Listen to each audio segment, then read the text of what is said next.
Welcome, ladies and gentlemen, to a new episode of The X Button. I am one of your hosts, Alejandro, and with me is the not quite got the memo for No Shave November, Paul. Hello, everyone. How you doing, Paul? So, to answer your question that you asked me, or you kind of mentioned before we started recording, that's the reason why I shaved. I see now. Yeah. No mortal man will ever shave my beard as long as I can help it. How long did it take you to grow that? Actually, so I've had to style it and trim it a lot since then, so it's not nearly as long as it would be. It'd probably be down to here if I had to. But I've had a beard since maybe 2015, 2014 of some shape. It was a lot closer, and I did that fake jawline thing. And then since this happened, probably was around 2018, 2019. So the entire length of time that you've known me, I started growing out my beard, and I kept it around like this. So maybe like 2, 3, 4 years. So if you were to like shave it all off, it would take years for it to grow back up. It would take me at least 1 year to get anything close to what I like now. But yeah. Well, the fun thing is, as we go through this month, you'll see how fast I can go back to how I looked last week. So I kind of did that back in when I shaved back in our first few episodes back. That happened to me. But I did it because I messed up my trim. So I was like, F it, take it out. Because I know by a week it's going to be back. So yeah. And now this is No Shave November. So I'm going to go all out. Like, I usually trim my neck beard, but I'm going to do it like all at once just to kind of save time. You know, respect. So let's see how much I take it. Plus, down here we're finally at a point where the weather now is gonna start cooling off because we get the north winds. So yeah, what does it actually get to for y'all? A low of 64. It's nothing. That's kind of like for us as well. Yeah, honestly, it's we literally get nothing. Lucky sometimes in like January where it gets down to 50. But it's usually like bursts of like 60 degrees. I will say though, when I went to college in Tulsa, Oklahoma, because weather there could go down to 40s, 30s, rare occasions 20s. When I would come back home for Christmas break and I would see people with 70-degree weather, it was like, we need to pull out the sweaters. I was like, are you kidding me? Like, this is nothing. Literally nothing. I want to so badly whenever it gets to the 70s. Just because I love the feeling of hoodies and jackets and stuff, and I want it so bad. So I can kind of feel for some people, but yeah, you don't need a jacket until it's like in the 50s. I know. I loved embracing sweater weather back there when I was in college because I get too hot here because I'm a hairy dude, and my home country's hella hot most of the time, with the exception of when we get rains, which we still are getting some, but not like last year where we're getting hurricane rains, like that category 5 hurricane that hit Nicaragua, but we were saved from that. Yeah. So, by the way, can you believe we're in November now? Yeah, happy November, people. Also happy to post Halloween. We're recording 2 days after Halloween. We should be recording one day, but things happened to me. So true. And in 6 days I will have been married for 1 year. That's insane. That's I know. Absolute insanity. And then you're going on vacation around your honeymoon anniversary, right? Or your marriage anniversary. I don't. It's just a little after the wedding anniversary. So technically the same week as I did my honeymoon. Yeah. All right. That works. Especially it's not like we have a global catastrophe still happening. So, but you were able to do it with that happening last year. So why not? It's just part of our daily lives. So in that week that you'll be gone, I will either have to recruit one of our 2 guys, either PJ again or Zach, to kind of join me in, or we finally are going to do what we said we were going to do, which is record an evergreen episode that's going to be non-traditional from the usual what have we been playing, plus a topic and the news in a specific week. We could just do like a topic, and that's what goes live the week you'll be done. So just a little housekeeping for that, just in a week or two of what may be happening. And also just ahead of time, like, we are planning on stopping recording this year halfway through December, but don't worry, because we're also going to be recording some evergreen stuff that is going to be going live in the weeks that we'll be off. We'll be off on vacation and just come back in January. So we may be getting a break, but the Xbox won't take a break. We'll still be going live and stuff. And by the way, I just have to give a shout out to PJ for finally joining us for that long discussion, finally, like no holds barred discussion about Metroid Dread. I'll say this, even a week later, I'm shocked that it was as positive as it was. I was expecting some heat because I was preparing for because it. yeah, just to put it out there, like, because we don't just talk here in podcasts, we have a group chat where we text. And the thing with our friend PJ is that it feels like he's so much better at making his point when you're actually talking to him. In text, he's very aggressive. And I think he misses nuance. That's why we were expecting, like, after we recorded the news last week, I was like, yeah, let's get ready. Here, we're going to war. But it wasn't like that. And I love that because I thought it was a very constructive conversation. And he showed more nuance than I would have expected from someone that has been just like showering that game to its praises. And I appreciate that. So now I know we have a disagreement. I'm going to cut that off and be like, come to the podcast. We're going to talk it out. Because we're going to talk about this. Yes. Or maybe it was because we didn't have Zach. And it seems like Zach has soured on that game even more since he beating it. So maybe that's what we were missing. We were not quite as negative. Yeah, so. I just say both of us ended up giving ground on it between PJ and I, because I was pretty much like, I'm never coming back to this game. I'm good. And thanks to PJ, I decided, I was like, no, I'll try it one day again. And I admitted that a few things were mostly because of like my personal struggles, rather than like maybe a bad game design choice, especially with our lovely the article written on Washington Post. What was his name? Yeah, Gene Park. Well, not just that, the guy that had trouble with he was the original God of War guy. Yeah, it was in that same article. Yeah. Oh, okay, yeah. So yeah, anyway, that guy, at least I didn't struggle as much as he did, apparently. But at the same time, PJ kind of came to my side a little with like a few aspects of different things, like my if you jump, you shouldn't just jump straight up, you should still do your spin. And he's like, I absolutely agree. And I went, you do? Yeah. What? But I think through that, I kind of came around a little bit to it, and also the series in general. I'd love to talk to Zach again sometime on all that, but also, I mean, still props to him for finishing the game even before I did, because he clearly pulled the skills together to make it happen. Yeah, you both were in the same hard spot almost at the same time. He did it first, and then you happened. So yeah, hopefully we can get him in. Maybe not this week, but maybe one of these other weeks, so he can just talk about it, because he's also playing other stuff. So yeah, enough of that preamble, because then we can just talk games and what have we've been playing. We got some news. So like I mentioned, we usually record this on Mondays. I had a hell of a week. Hell with capital H, where I couldn't come back in time for recording. So good thing I had to force a day off today so we can. And also, thankfully, today's a holiday here in El Salvador, actually. Really? What holiday is it? Today is Day of the Dead. Oh, shoot. Today is. Yes, but keep in mind, Day of the Dead, like Dia de los Muertos for Mexico, is like in May. Yeah. Ours is on November. Okay. November 2nd, so I would love to pick your brain on that at some point, and like the differences and how that plays out for y'all. Yeah, like some people have different Independence Days. Like a couple of our countries around here, we all have like the same Independence Day or around the same time compared to others. It's an interesting culture discussion you can have. What's funny is that I have mostly forgotten a lot about my own culture, because I've so embraced a lot of American culture with my language and all that, but fun conversations to have. So thankfully we get to record it, and a lot of news broke on Monday. Plus, I was like, oh my god, it just kept getting more and more and more. I kept just posting. I was like, this is insane.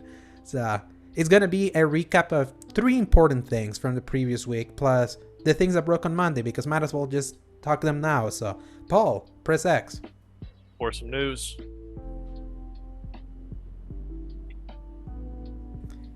All right, so number 1, Paul. This broke very late at night on Sunday. I was like, oh my god. So, Microsoft and Sega have announced a next generation strategic alliance, which is an agreement for an alliance that will create an environment for Sega to produce large-scale global games built on Microsoft's Azure cloud platform. If this sounds familiar to you, it's because Sony Corporation also signed a memorandum of understanding back in 2019 with Microsoft to also use that technology. So more people using that cloud technology that Microsoft has developed, and they have basically put them in the same battle as Amazon and Google, just for context of who has like big cloud technology. Basically, Sega is using Microsoft technology to build their games for the future. It doesn't mean they're in an exclusive deal with Microsoft. So it's like, we're working with you, so now we're making just exclusives for you. No, they're just using the technology. But it's a sign their relationship is strengthening from here on out. And guaranteed, this means you'll see Sega's future games output to always show up on Xbox now, where sometimes their games wouldn't show up. Look at Persona. That's even though that's Atlas, Sega owns Atlas. So yeah, what do you think of that? Like, Microsoft has that big technology that all these developers are like, we want that. We want to use that. I can't wait for the Master Chief skin in the next Sonic game. Wouldn't that be great? Or in the next NFT? Yeah, oh God, we're not going to talk about that. Not yet. I mean, I'm happy for it. I mean, this is just another example of developers kind of working together and doing something that works for them. Sega has kind of carved their own little niche, but they're still, I think, reeling from the struggles that they've had in the last decade or two. And the fact that Microsoft is kind of benevolently handing down some technology that they clearly would like to take advantage of is going to benefit both of them, it sounds like. And especially when they're saying very clearly that they're not going to do exclusives. For now. For now, yeah, I agree that usually they always start off with that saying, don't worry, guys, it's not going to be exclusive. And then you blink and Sega's owned by Microsoft or something. But at least for now, it seems like good. It's good news and positive reinforcement for this industry. Yeah, this is like, you know how, like, for example, Sony, they usually have strong relationships with the people that they end up buying in a way. Yeah. Maybe this could be like the beginning of planting a seed for maybe like an even more deeper acquisition in the future, because I know that one thing Microsoft has mentioned is that despite them having gobbling up all this massive amount of studios in like short amount of time, they've always emphasized that Japan has always been a very particular weak spot for them. They don't have a foothold in that market. They don't have like a very strong developer other than right now Tango Games Works, which is the guys that did the Evil Within. And obviously that came just in proxy because they bought they bought ZeniMax, the Bethesda came all over, and every Bethesda owned studio came with that. So maybe this is their way to finally have like a stronger foothold. And the thing is that Microsoft and Sega have been working a lot over the last 2 years. They brought Phantasy Star Online 2, a game that came out like in 2012 on PC, just exclusive in Japan. Came out like almost 8 to 9 years later, finally to the US, via a partnership they made. That you can play that game on Xbox, and it's old AF. And Yakuza Like a Dragon, they managed to sign an exclusive so that the Xbox Series X version came out first a few months before a native PS5 version, even though there was a PS4 version that launched at the same time. So they've been kind of working, and this seems like it's strengthening their relationship, but it's doing it now more in a more fundamental way. That reminds me a lot of the rumors we heard about Kojima signing like a letter of intent of also using Microsoft's tech with like the cloud tech that they built. That's so true. Maybe this is the generation where we finally see the next evolution in game design being the cloud, because I don't think that has been a thing right now. All that's been next gen is better frame rates, better graphics, which is, you know, traditional, what you would expect, not the most exciting thing. So who knows? Maybe this is future proofing.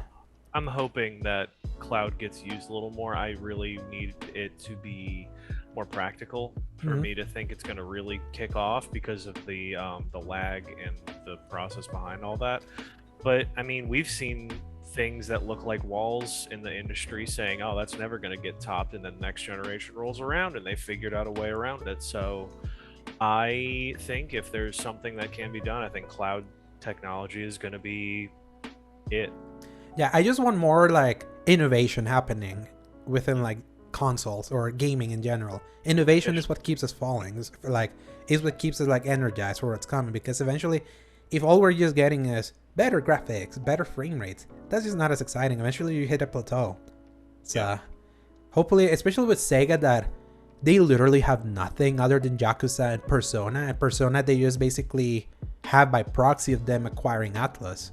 Like Sonic has just been a complete utter disaster for them, with the exception of the fan-made Sonic Mania that they acquired from Christian Whitehead, like completely crapping all over the Team Sonic output, and so many dormant franchises that they're not doing anything with. Crazy Taxi, Jet Set Radio, many more.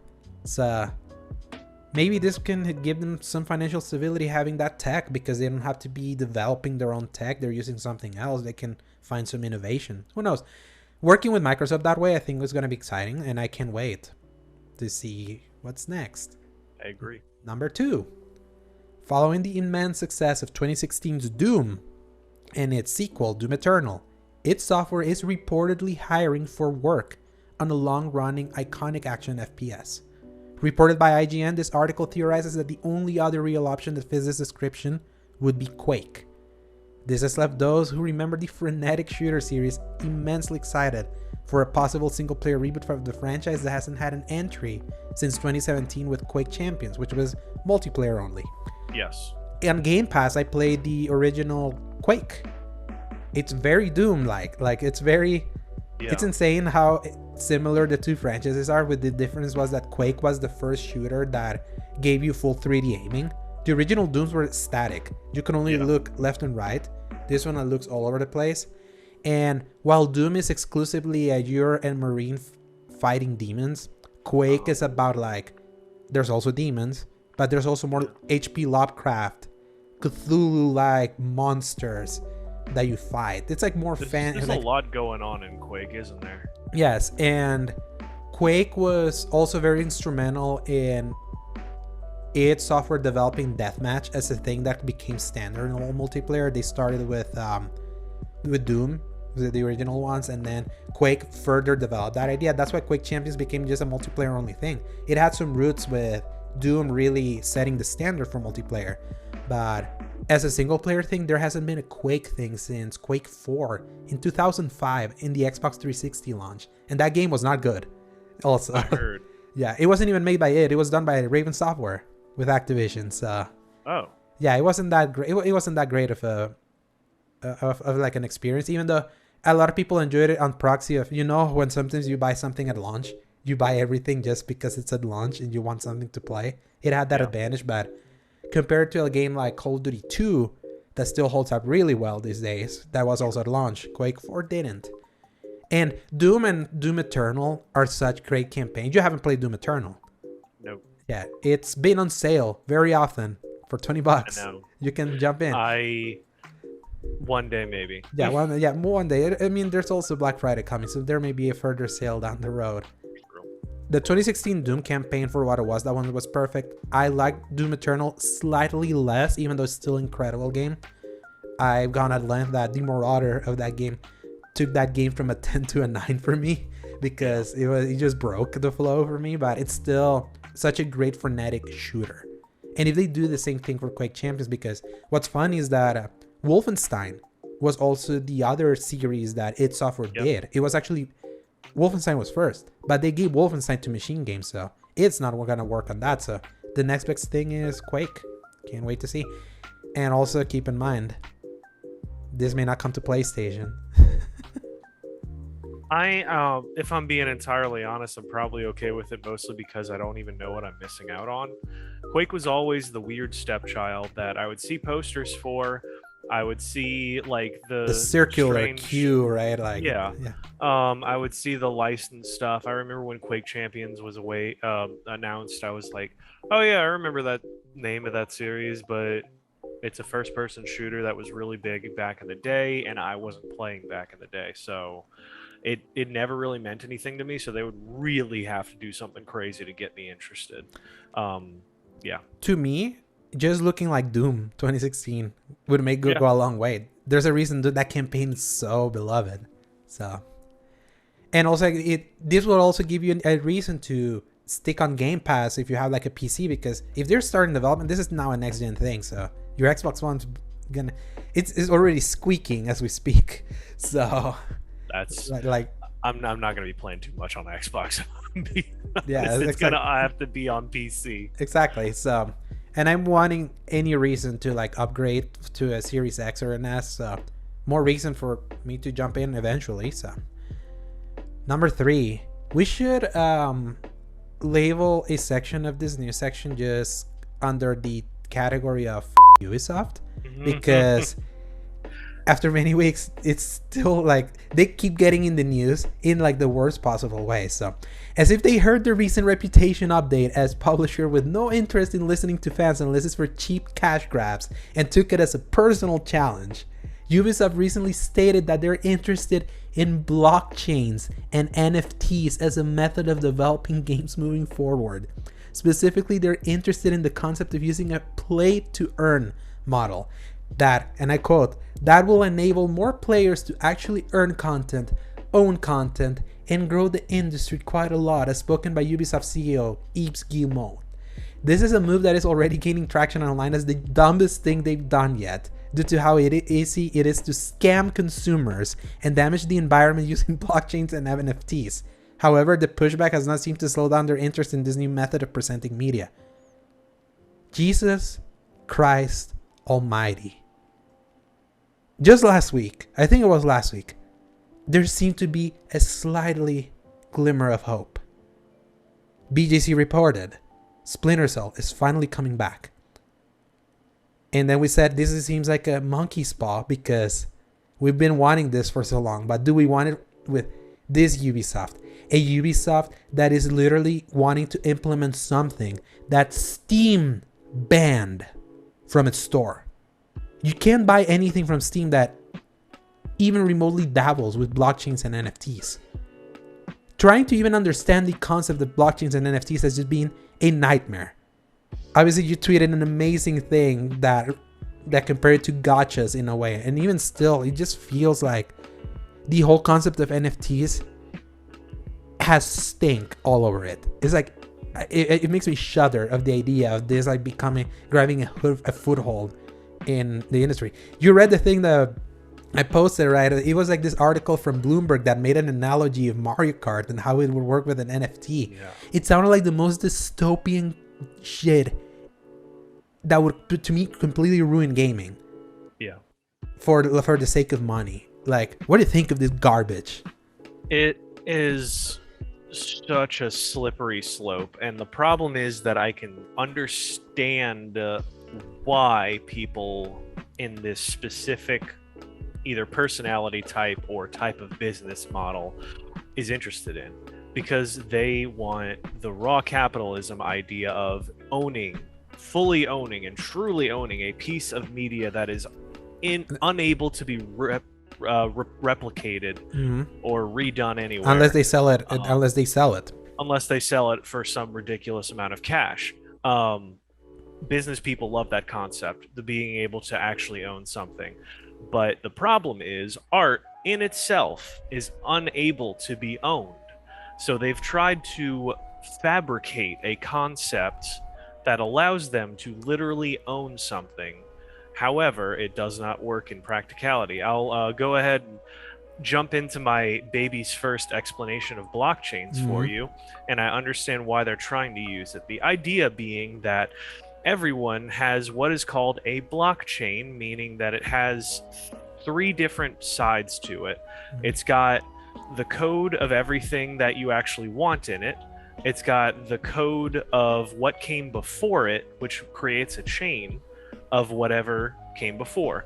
The idea is that if anybody comes in and says they try to steal it or whatever, that creates a fingerprint which changes all of the coding behind it. It's like DNA, if you want to think of it like that. Each chain has to have a specific number and letter code to match in with the next one. They're thinking, hey, there's absolutely no way anyone can ever fabricate this or replicate it or do whatever, so it's a perfect method of keeping whatever your media is yours, unless somebody figures out how to calculate it. Doesn't that sound like the most horrendous thing in the world? Of like, imagine there's only one game you could own and only one person can own it. That's basically the basis of what NFT, the concept of NFTs and blockchains would do, inserted into gaming. It's the point of a piece of art if you cannot share it? I feel this finally confirms more than anything that Ubisoft is in trouble. Yeah. Look at just all these methods that they have just been falling in to try to make like a quick cash grab, like a cheap cash grab. This is what it is. Like, it's what happened to this company? They get ravished severely by the Me Too movement of 2020, that they have left them down to the coals, that they're just trying to do all these quick cash grabs, which was justified, yeah. But was that damaging to them that now they have become like the most meme-worthy company of all of them? Like we kept mentioning, like Activision is still to me the worst one, and right now they're still like dealing with the mess of that lawsuit that's still ongoing. They try to file for denial because some lawyers apparently there was some ethics violation that they try to pull as there's ethics violation here, you can deny it. Like we asked for a denial of this because things didn't go right by the book, and they got denied that request. So they're still in it in that shit show, which is good. When I heard about that, I was like, oh god, I really hope they don't get off the hook for this. Yeah, just for a technicality, which is insane that it could have happened. And EA continues its 2021 wave of, oh, look at those idiots. Look how bad we were, just relatively unscathed here. That may come to an end in 17 days if their big shooter launch is busted. But who knows about that? Who knows about that? It's insane. And then kind of like in that same boat, like number 4, Yves Guillemot announced that Assassin's Creed Infinite will not be a free-to-play title, just to kind of quell everyone, because they made this proclamation back in May, if I remember. This was right before E3, that they were going to be pursuing more free-to-play titles than just premium experiences. And so, Assassin's Creed Infinite being a live service model. So I'm seeing what they're trying to do with this, kind of marrying the two, if you'll bear with me for a second. I see it as Assassin's Creed Infinite is going to use blockchain technology as like the hub basic idea of it all.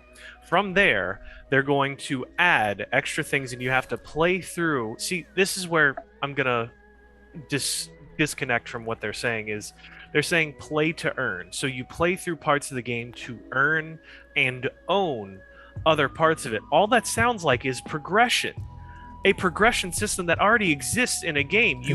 You earn the ability to play parts of a game by playing through it already. Why do you have to make people play and then earn another part of the game? That's not how that works. You should own a game and then earn parts of it yourself. What they want to do is sell you a little piece of it, and then you quote unquote earn more pieces, like a little multi-level marketing pyramid scheme. That worries me so much. No. Because if people try to do stuff like that, they can do whatever they want. Absolutely. And to me, like, they try that crap with Assassin's Creed, that series is over. Like, just them now eventually like embracing it being a full live service model instead of the very content packed open world that they've been releasing every 1 or 2 years, and that has been selling well, by the way. Valhalla was announced as the second highest selling game Ubisoft has ever made. Ever.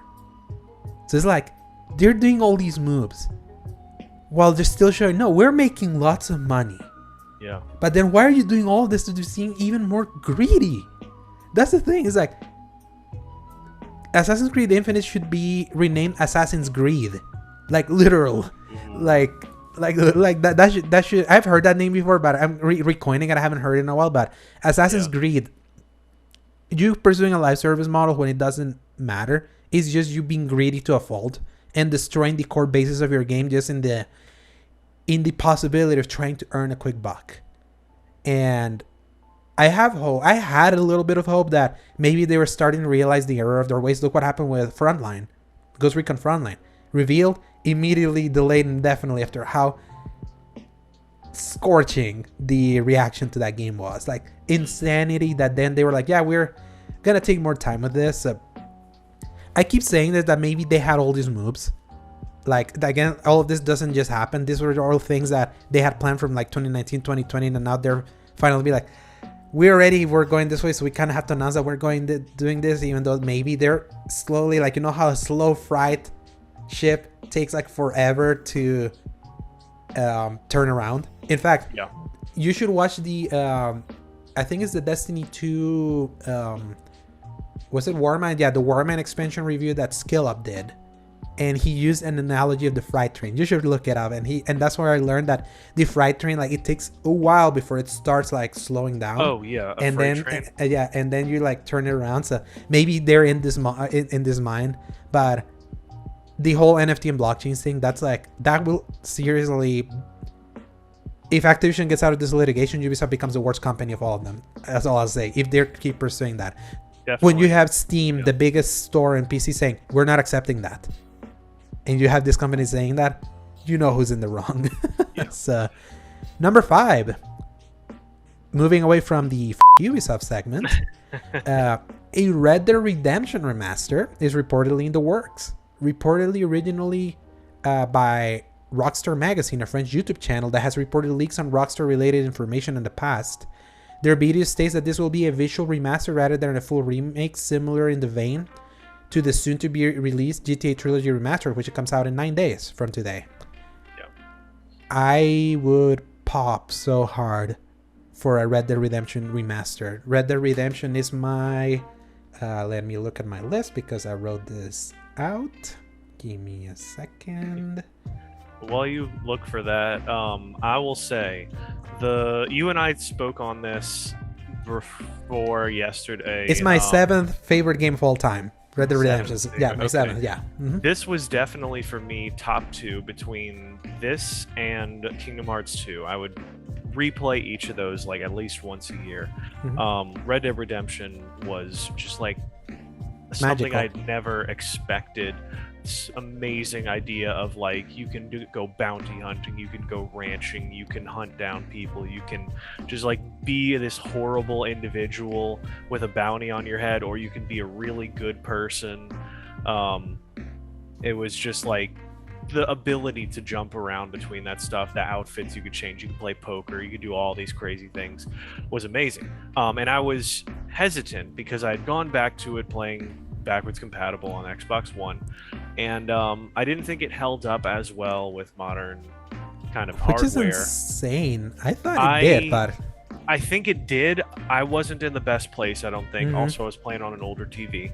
Yeah. What really gets me interesting is if they really put in the effort similar to the GTA Trilogy remaster and like replace the textures, they've got me, because that will fully bring it in to, like, you just keep all of the same stuff. It's the same concept as modding to us, where we have these old games, you replace just the textures and let it run smooth. Those are like the 2 things you need to do to future proof just about anything, I think. So what you got? If you had an Xbox One X, the one before the Series X, Yeah. there were a couple 360 games that the Xbox One X was given the permission to basically quote-unquote remaster automatically, beef up everything to 4K. Really? Red Dead Redemption 1 was one of those games.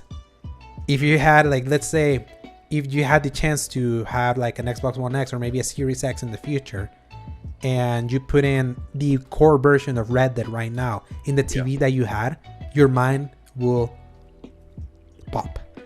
That would be really cool one day. I mean, honestly, the price of an Xbox One X at this point is probably like about the amount I'd get if I traded this piece of crap in. Yeah. I wouldn't really lose too much by switching it out either. So that would be interesting to try that out one day, because I just think this base Xbox really isn't doing it for me. But then also I was using a like 42-inch messed up with like warping screen and stuff at the time, and I was just like, I'm spending all this time, like I have fun when I shoot stuff, and then I have to spend 10 minutes picking everything up, and I was just like, I was in the middle of trying to play other things anyway. So. And to me, the thing is that, especially after having gone through Red Dead 2, like Red Dead 1 to me is just such a much better game, and like in every shape imaginable, with the exception of visuals and story. Yeah. And I have replayed, like, Rockstar games I rarely replay. In fact, like I told my famous story that GTA 4 was a game that, because of my trophy obsession back in the day, I burnt out trying to replay that game for trophies, having not had finished it yet.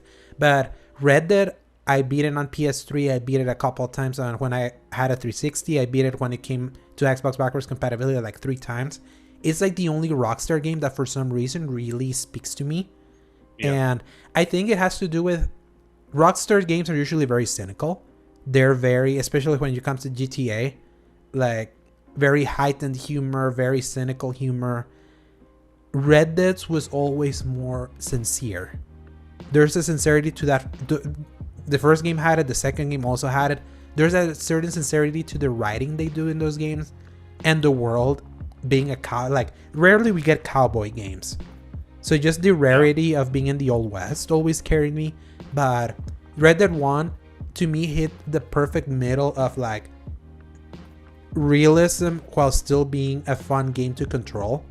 2 really went down the deep end of trying to be too realistic for its own good. There's so many video analysis of how that game is a schism of being one of the most impressive design games to look at and one of the most impressive stories to see told in games and one of the worst games to play.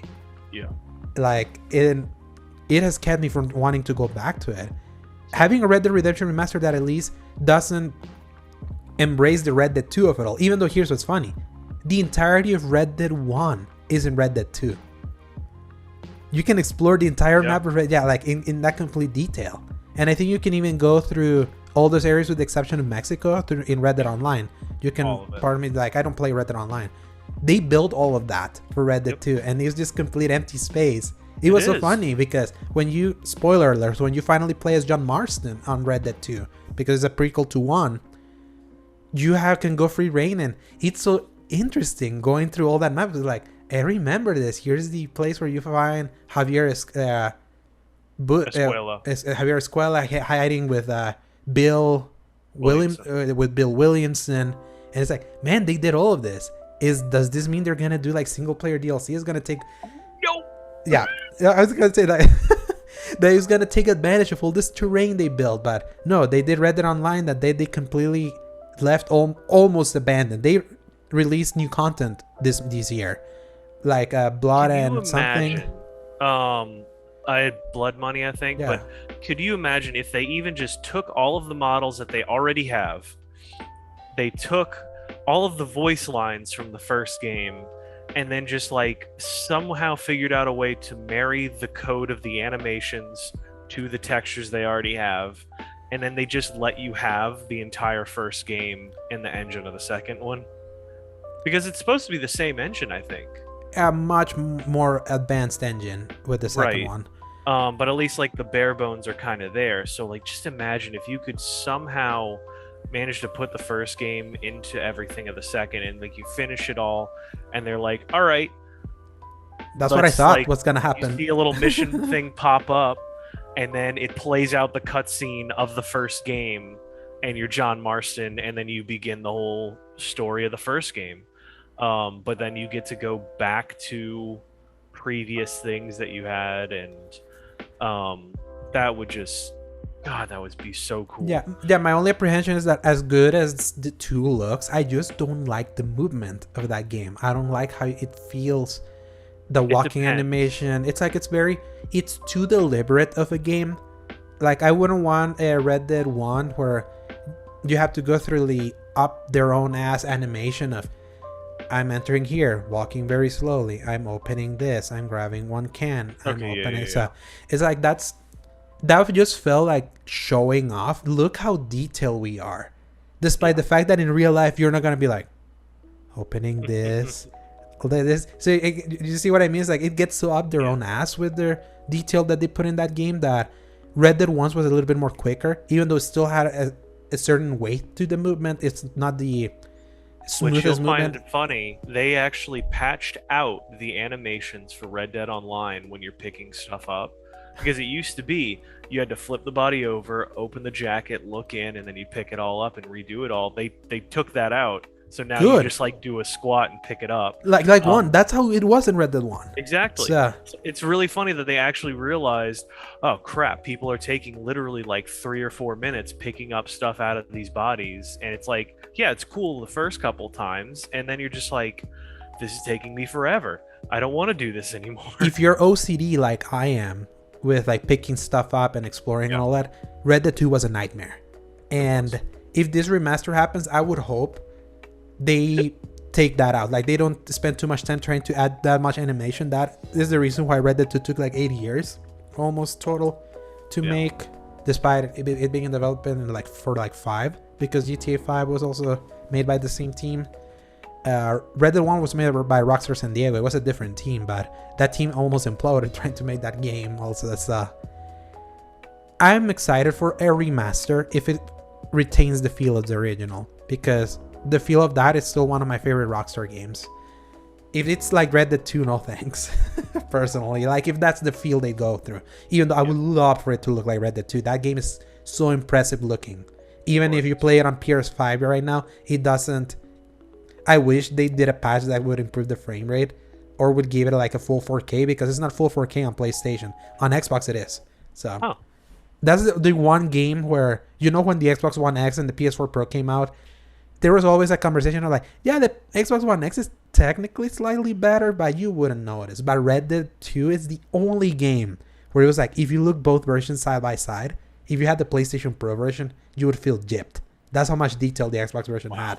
So we'll see. So now those were the news from that just broke on Monday. But we wanted to talk about a few stuff from the previous week that I think are worthy of note. So this one's kind of a two-parter. Number 6, basically.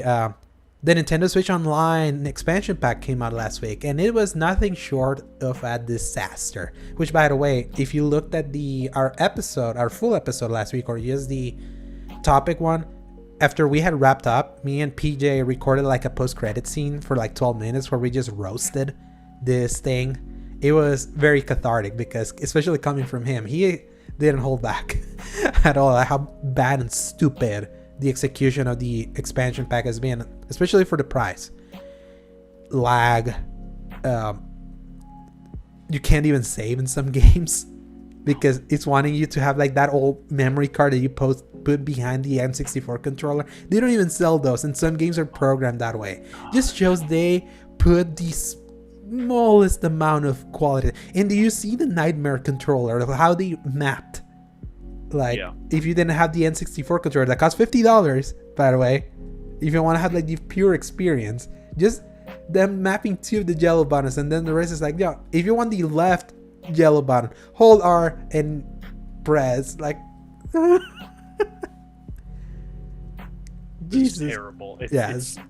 It's like the same problem that I had with Skyward Sword, where you had to hold the Z button and then be able to move things around.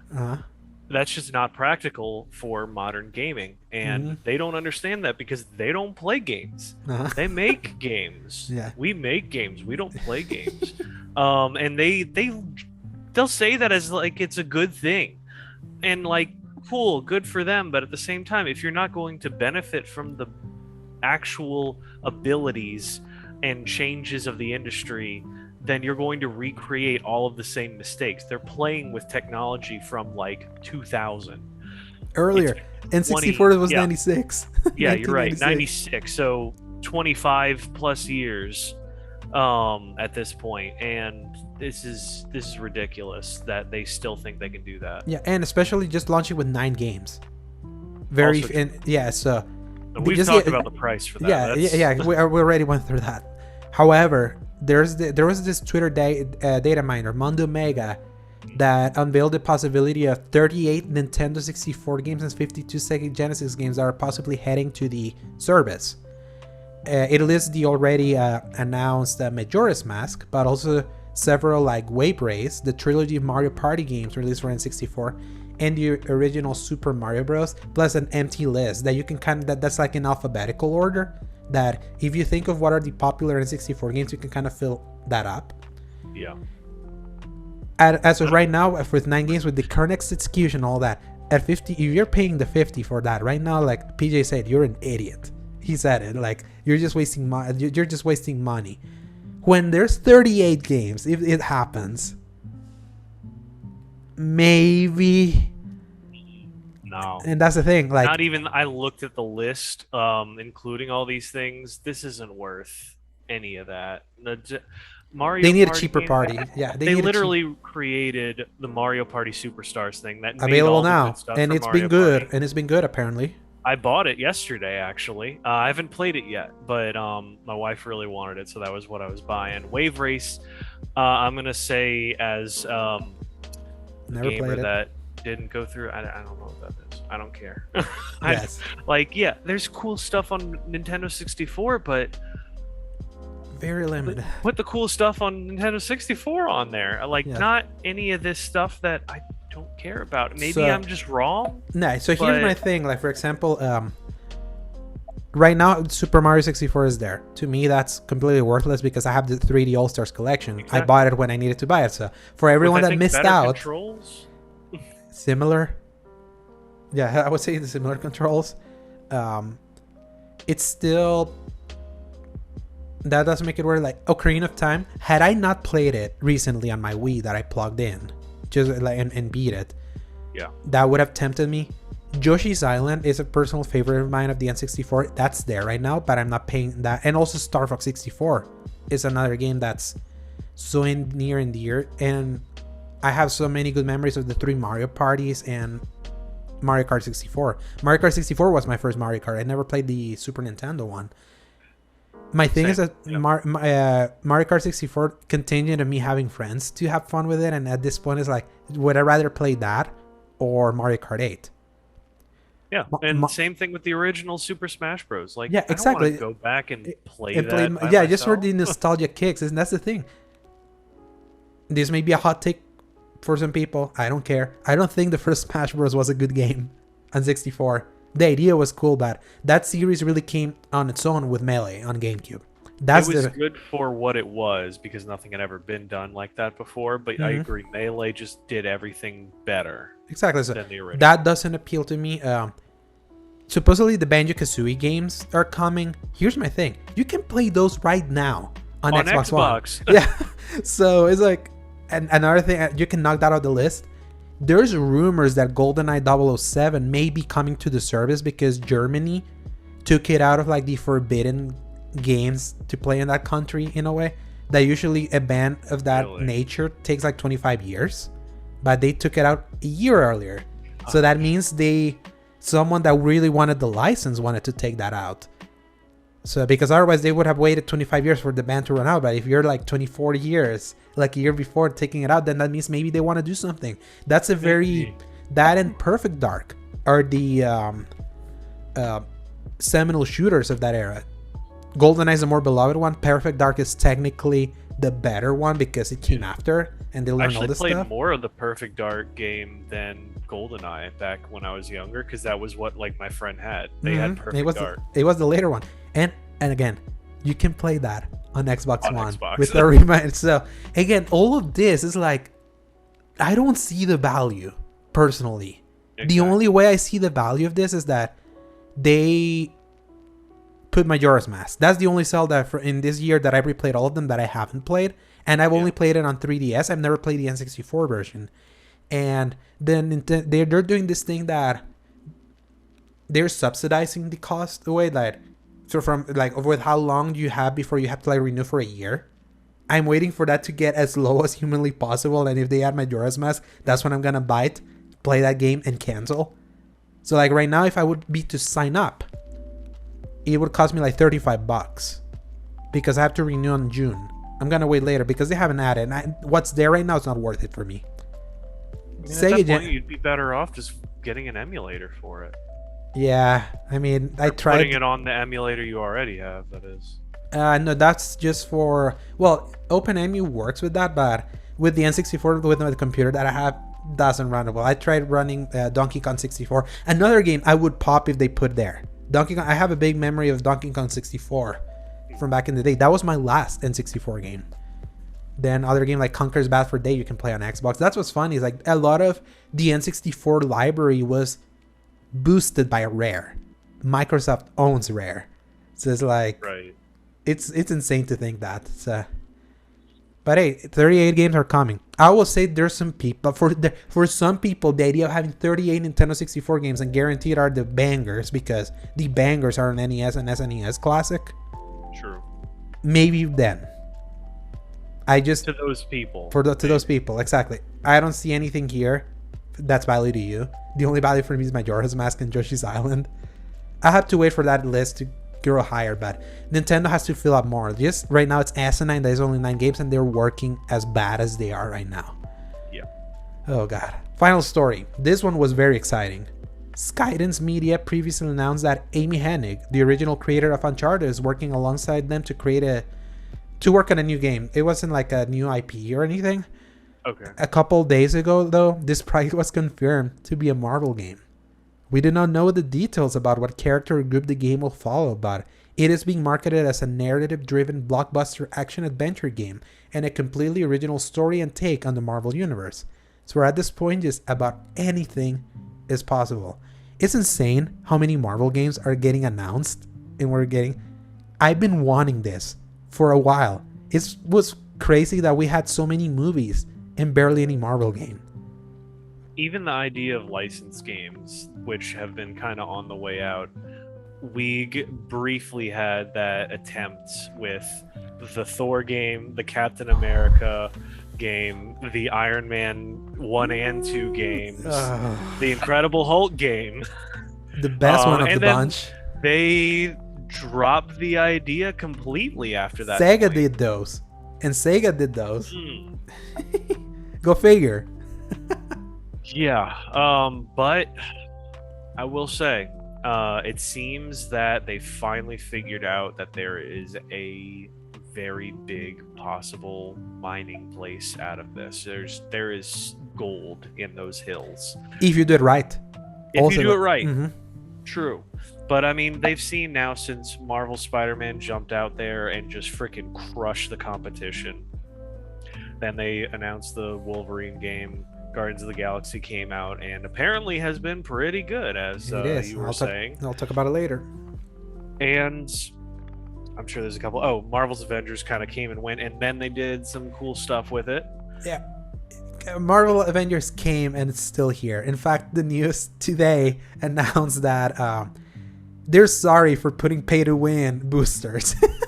They actually said that. Yeah, today. Oh my god. Oh man. And how did Wakanda?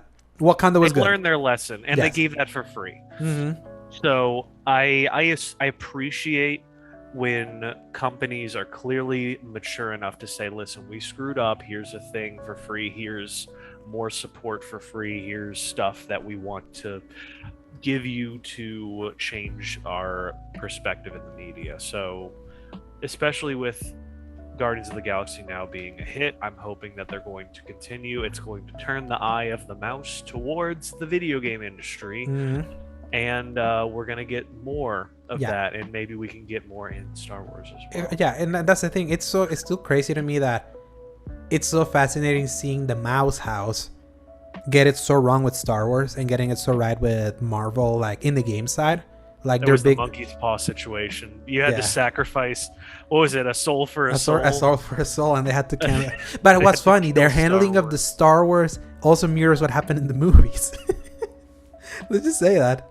Which, by the way, like, I got a memory that the Rise of Skywalker final trailer was like around this time 2 years ago, and like the final trailer that happened like in one baseball game. I don't remember where it was. Yeah. And just remembering that, it's like, oh man, innocent times. I was excited for Rise of Skywalker because they were clearly like, we're gonna fix everything that got messed up. Like, we're gonna by trying to fix it, they made it worse. Yeah. But it's just so funny. Like, everything Marvel they've handled so relatively well, with the possible exception of the movie that comes out later this Friday, based on reviews. The Eternals. Yes. Which, by the way, let me see where the count is. I've been like tracking it. It's been funny because it's at like somewhere in the 60s now, isn't it? It is loading. It is loading. My internet is being stupid. Come on, load. I think load. this is good. Oh, it happened. It finally happened. What? Marvel's it's certified rotten. Yeah, Marvel's Eternals is certified rotten at 57% with 152 reviews in. So, if I'm being entirely honest, I would be tempted to make reviews that are bad just to make sure that it showed that. I want to like it because it seemed kind of cool, and like a neat little new direction to take the series. But it seemed like a swing, and they missed from what these reviews about. They put an effort into it, so I was like, hey, shout out to you, because you can't make all bangers, even though everyone thinks you can. I think that it needs, especially companies in this position with Marvel, Disney, all that stuff, they need to have a few misses in their own IPs because they need to stay humble. Oh, yes. And the last time they had a quote-unquote miss was Thor, The Dark World back in 2013. So that's 8 years of almost everything being positive in the movie side. The TV side had some rough stuff, but they disowned that, so doesn't count. But back to gaming, it's like, it's crazy that they really got it right with the Marvel side of like having the right idea of like, we're not making this in-house. We're not just giving this license to one publisher. The license is free for everyone to come pitch in. Because that's the thing. You were worried, we chatted about this in our chat about you're worried about monopoly and all of that. They're not going to developers. Developers are coming to them because there's developers that know that right now with how hot the Marvel property is, if they work on that and they put the TLC necessary to make a really good game, that's where the money is right now. And it's kind of the thing that I would agree is worrying is the fact that general public only sees value in Marvel stuff. And that could stifle creativity. At the same time, there's barely been many Marvel games if you really think about that. 2018, that was Marvel Spider-Man. 2 years later, we got 2019. We got Marvel Ultimate Alliance 3, the Black Alliance, the Black Order on Switch. Then 2020, we got Miles Morales, and also Marvel's Avengers, and nothing really this year. I take that back. Guardians of the Galaxy this year. Now next year they're getting Midnight Suns. Right. So, and what do all these have in common? They're all different kinds of games. True. And by spreading it like that, compared to Star Wars with EA, like when you just put 2 shooters and a Metroidvania, and quickly made ship game. So that's where I'm like finally noticing that they're fixing that by opening the Star Wars license now after the EA expiration contract, and which of course the first one is going to be held by Ubisoft, and they're gonna make it an NFT. Yay! God, oh, can you believe that year we were so excited? Can't we have nice things? Damn it. But and more importantly, I think we haven't had an Amy Hennig game since Uncharted 3 Drake's Deception, which turned 10 yesterday. It was just insane. That game is so special to me, like memory-wise, that I can't believe it's a decade old. So many special games: Batman Arkham City, Skyrim. I looked it up. Dark Souls. What came out in 2009 to compare to all this stuff? And it was crazy. You mean 2011? Like the original. Okay, I was thinking of 2009 because of Uncharted 2. Not exactly. Sorry.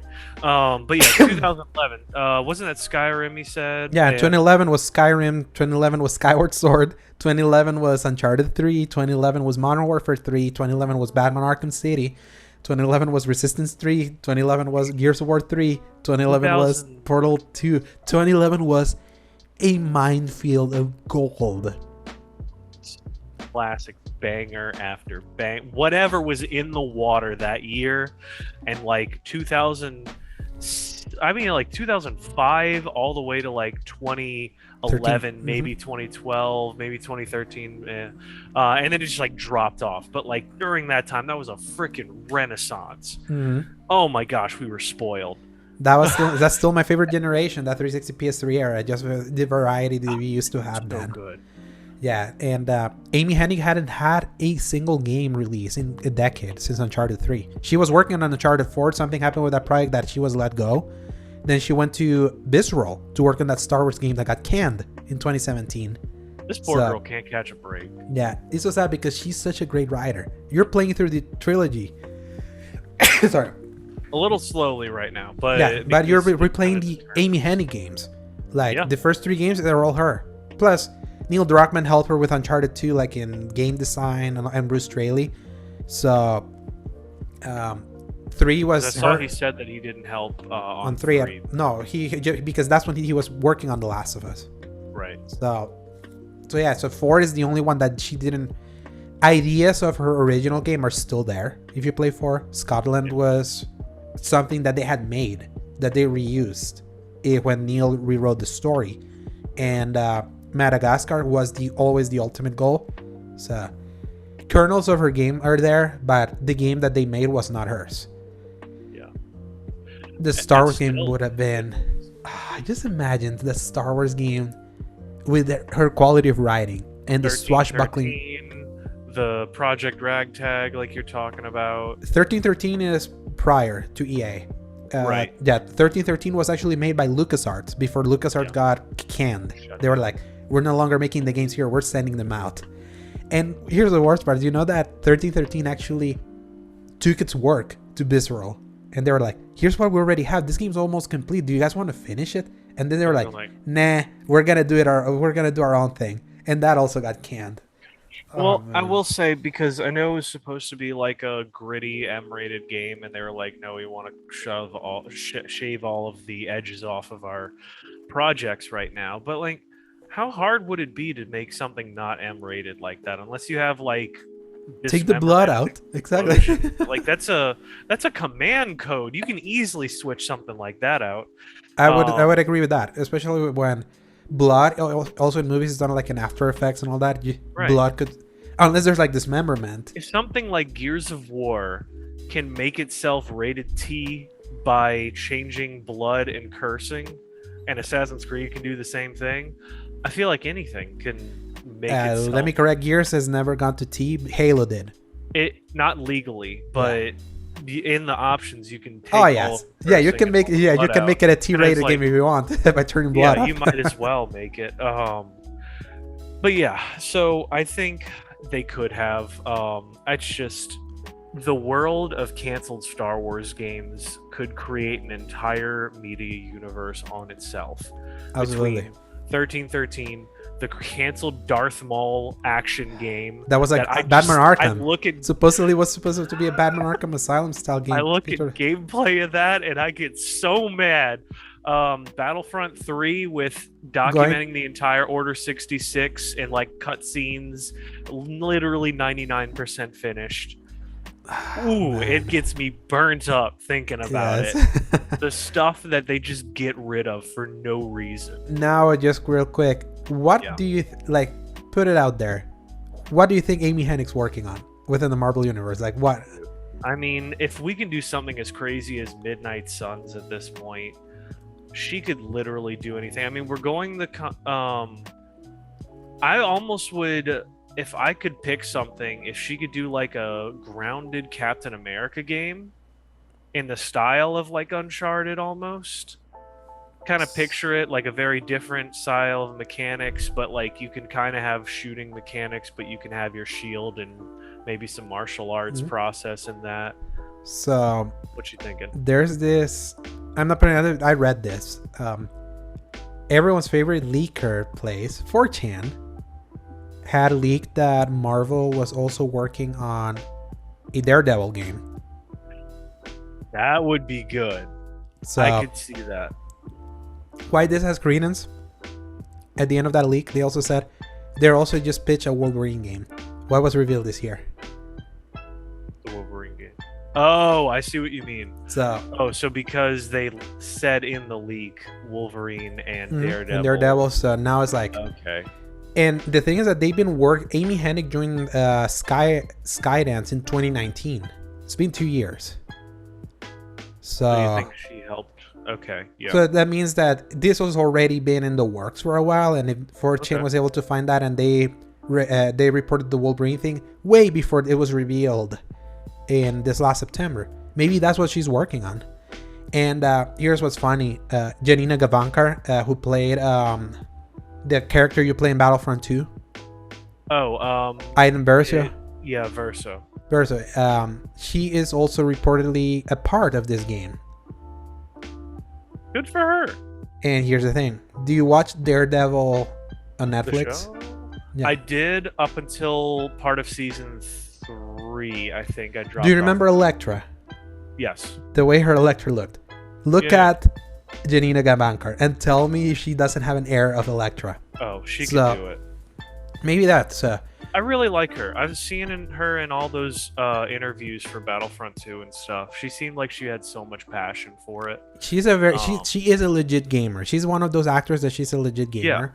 Yeah. And what's funny is that I will always thank her for spoiling that Horizon 2 was happening 3 years before it was announced.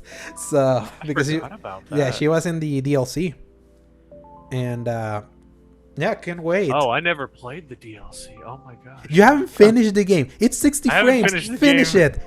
I'm gonna bring back book club, and we're gonna. Every time you bring it up, I push it back another 6 months. The sequel's coming. I will buy the sequel and then sit it there and take a picture of it every day, saying I'm waiting. Oh god, but yeah, can't wait to hear more because I want another Amy Hennig game because she knows how to write. Like in the game media, and maybe she doesn't need to be a game director. Maybe that's what was falling apart for her, that she was both game director and writer in a way, and maybe it was reaching a point it was becoming a little too unwieldy. If you read the history of Blood, Sweat, and Pixels, Uncharted 4's development, it's reported that apparently Amy was kind of like let go because she wasn't making decisive decisions enough for the timeliness of that project. So who knows if the same things happened at Visceral that led to that studio being closed down. Who knows? But I want more from her. It's been too long. The Uncharted trilogy is so special in its writing. So, and with that, we have concluded the news section of this week's episode. And for everyone listening to the full thing, we are transitioning over to what have we been playing. No topic this week. And for everyone that has tuned in for the news section, just the news section, we want to thank you so much, and we'll see you next time. Peace out. Until then, press X to play. Good night. Adios.